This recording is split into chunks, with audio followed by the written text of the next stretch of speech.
So when you get to be as old as I am, which is in my mid-60s, and you still enjoy camping and cooking outside, you look for shortcuts or different ways to do things so it's easier on your back and your knees.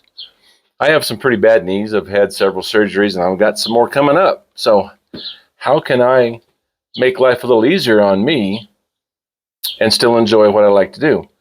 So first off, I'll show you an easy little idea, and that is simply using the tailgate of your truck. Tailgate's up pretty high. You can set your Coleman stove on there, set a water bottle or a water container on there to give you water for your hot cocoa or your coffee, water to clean your dishes with. Set a lantern on there so it's up nice and high about your belt level. You don't have to bend over, stoop over and get that sore back. So another change I've had to make with my camping equipment is the type of chair that I sit in. So typically I just have a little 3 or 4 leg foldable camp chair. It's all soft bottomed and it's comfortable to sit in. But I found that if I get my rear end too far below my knees, it gets tougher for me to get out of that chair without some pain. So I've invested in a director's chair. So it's a lot tighter seat. It's a taller seat and it's got arms that I can push up off of to help me get out of that chair. You'll also notice that I'm showing you that I'm wearing a long sleeve shirt. When you get a little older, your skin has a tendency to get thinner. It's not as tough and resilient as you go walking through the brush trying to pick up some firewood. Say, go scrape against a mesquite branch and pretty soon you've got blood everywhere. So I wear long sleeve shirt and I'll wear a good pair of gloves. I still have plenty of strength in my lower arms, but I do find that the palms of my hands are a little more sensitive than they used to be. So I get around that by wearing a good pair of gloves. Everywhere I go, I have a shovel.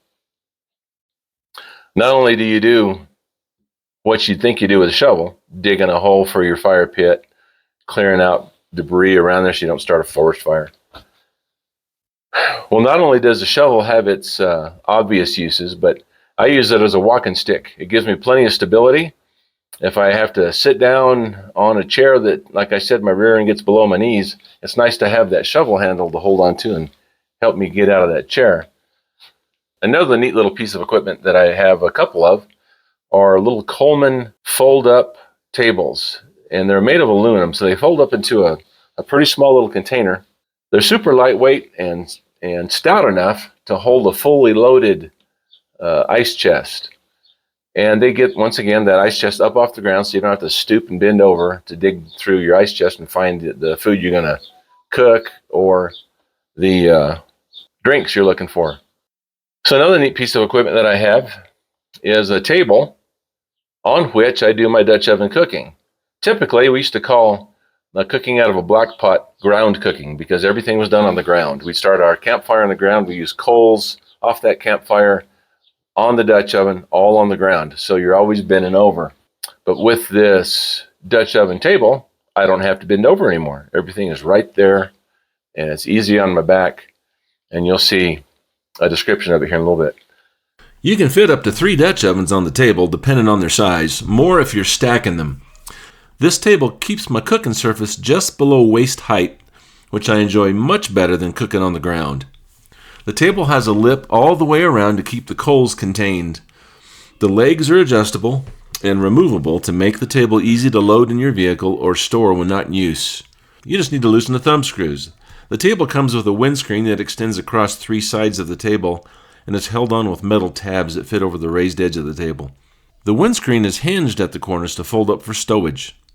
The table has racks on either side on which I hang utensils such as my lid rests, the Dutch oven lid lifter, and the tongs I use for arranging coals. The steel used for the table is thick enough not to have warped or shown any damage whatsoever with all the screaming hot coals I've had on it over the years. When the coal chimney is starting briquettes, you really can't get too close because of the heat. This table handles all that heat just fine. This is probably my primary back saver.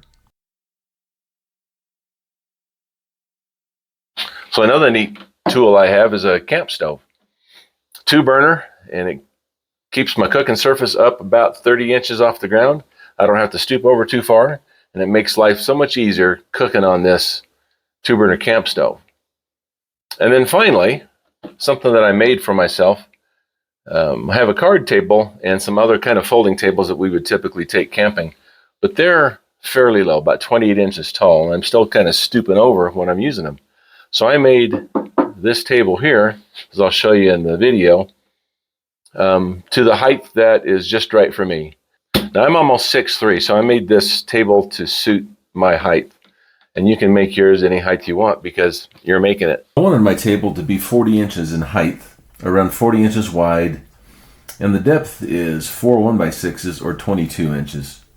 The side pieces are 1x4s, which creates an area deep enough to stow the legs and the lower shelf once I've detached them. I created pockets to hold the legs and secured each leg with a carriage bolt. The lower shelf's pretty handy when I'm preparing food because it gives me plenty of space for extra items. I structured the shelf to fit around the legs and to fit onto the cleats that I made from plywood. I was afraid that if I made those cleats from pine, they might split. The shelf locks into place and makes the whole table very solid. The legs themselves are made by 2x3s. These are plenty strong, and I saved a bit of money over buying 2x4s. I finished the table with polyurethane to toughen up the top and to waterproof it against spills, rain, and when I clean it. So thanks for watching. I hope some of these ideas are helpful to you. If you have some of your own you'd like to share, please put them in the comments below. Thanks for watching once again, and we'll see you again soon.